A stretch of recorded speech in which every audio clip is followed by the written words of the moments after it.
یه رفیق دارم که یه فرش باحال داره، ممکنه زنت خوشش بیاد.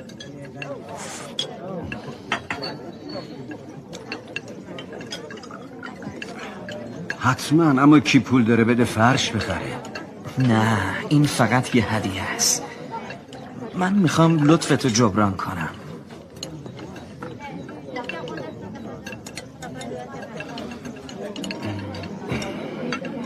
خب باشه، حتما زنم خوشش میاد.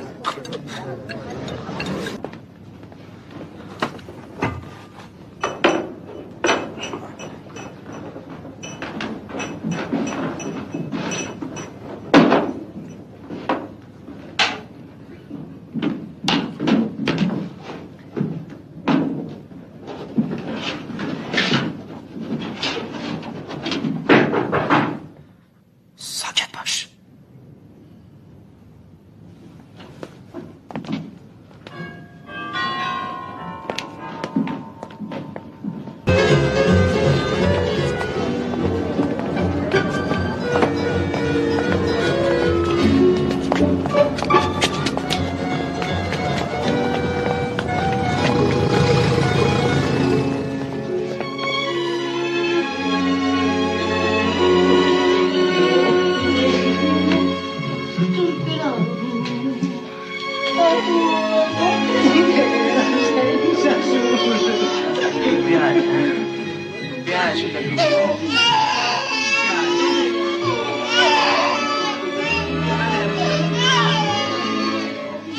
ببین چقدر نازه سانتینو.